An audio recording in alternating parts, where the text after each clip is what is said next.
इंग्रजी महिन्यातील नवीन वर्षाच्या सगळ्यांना खूप खूप शुभेच्छा। आज आपण इंग्रजी महिन्यातील नवीन वर्षाची सुरुवात ही छान अशी गोड पदार्थांनी करणार आहोत। चला तर मग रेसिपीला सुरुवात करूया। सगळ्यात सुरुवातीला ह्या ठिकाणी गॅसवरती कढई गरम करायला ठेवली आहे। त्यामध्ये 1 चमचा तूप घालते। तूप गरम झाल्यानंतर 2 वाटी खोवलेला नारळ आहे तो घालून घेते। नारळाचा सफेद भाग आहे तोच फक्त आपल्याला ही बर्फी तयार करताना वापरायचा आहे, म्हणजे बर्फी तयार झाल्यानंतर पांढरी शुभ्र मस्त अशी दिसते। मीडियम फ्लेम वरती खिसून घेतलेला जो नारळ आहे तो आपल्याला भाजून घ्यायचा आहे 3 ते 4 मिनिटं। नारळ तुम्ही खिसून घेऊ शकता किंवा मग मिक्सर मधून थोडंसं फिरवून घेऊ शकता। नारळाचा जो चव आहे तो भाजून घेत असताना खमंग असा सुवास सुटला पाहिजे तोपर्यंत आपल्याला हे भाजून घ्यायचं आहे मीडियम फ्लेम वरती। भाजून झाल्यानंतर त्यामध्ये मी 1 वाटी साखर घालते। 2 वाटी मी नारळाचा चव घेतलाय, त्याच्या निम्मा प्रमाण आपल्याला साखरेचं घ्यायचंय। साखर आपल्याला पूर्णपणे मिक्स करून घ्यायची आहे। तुम्हाला जर जास्त गोड हवं असेल तर तुम्ही साखरेचं प्रमाण वाढवलं तरीही चालेल। आणि त्यामध्येच आपल्याला अर्धी वाटी दूध घालून घ्यायचंय।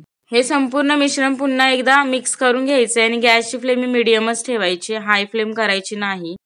नारळाची वडी तयार करत असताना हे आपल्याला कंटिन्यू हलवायचंय जेणेकरून ते खाली लागू नये किंवा करपू नये त्यासाठी। त्यामध्ये आपण साखर आणि दूध वापरलेलं, त्यामुळे साखर विरघळल्यानंतर अशा पद्धतीची कन्सिस्टन्सी होती। त्यानंतर त्याला हलवत राहायचंय जेणेकरून त्यातलं पूर्णपणे जे पाणी आहे ते आटलं पाहिजे। नारळ वडीचं जे मिश्रण आहे आपल्याला जोपर्यंत ते शिजवायचंय जोपर्यंत त्यातलं पाणी पूर्णपणे आटत नाही आणि त्याचा गोळा तयार होत नाही तोपर्यंत। अशा पद्धतीचा गोळा तयार झाला की गॅसची फ्लेम बंद करून घ्यायची। ह्या सगळ्या प्रोसेसला 10 ते 15 मिनिटं लागतात। ह्या ठिकाणी मी चौकोनी आकाराचा केक टिन घेतलेला आहे आणि त्याला सर्व बाजूने तूप लावून घेतलेलं आहे। आता जे आपण नारळवडीचं जे मिश्रण तयार करून घेतलेलं आहे ते ह्यामध्ये काढून घेते।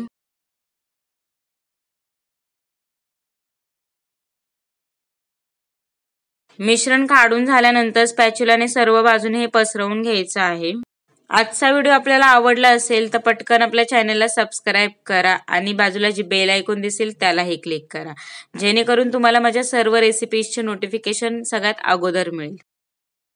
नारळवडीचं जे मिश्रण आहे ते 2 तासासाठी मी फ्रीज मध्ये सेट होण्यासाठी ठेवते। रूम टेम्परेचरवर सुद्धा हे तुम्ही सेट होण्यासाठी ठेवू शकता, पण त्यासाठी थोडासा जास्त वेळ लागेल। 2 तास झालेले आहेत। आता आपण नारळवडीचे काप करून घेणार आहोत। त्यासाठी आपल्याला कडा त्याच्या रिकाम्या करून घ्यायच्या आहेत सुरीने।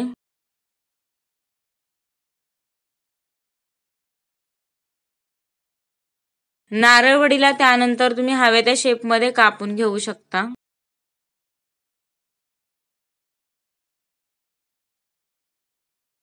या ठिकाणी मी अशा पद्धतीने नारळवडीचे काप तयार करून घेत आहे।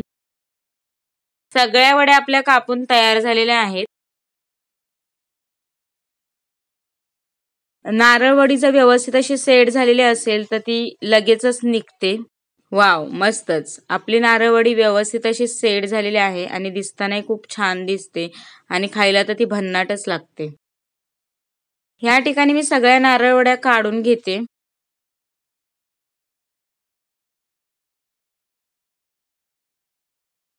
पांढऱ्या शुभ्र अशा नारळवड्या बनवून तयार झालेल्या आहेत। रेसिपी आवडली असेल तर व्हिडिओला लाईक करा आणि जास्तीत जास्त लोकांना शेअर करा। पुन्हा भेटूया अशा छानशा रेसिपी बरोबर। व्हिडिओ पाहिल्याबद्दल धन्यवाद।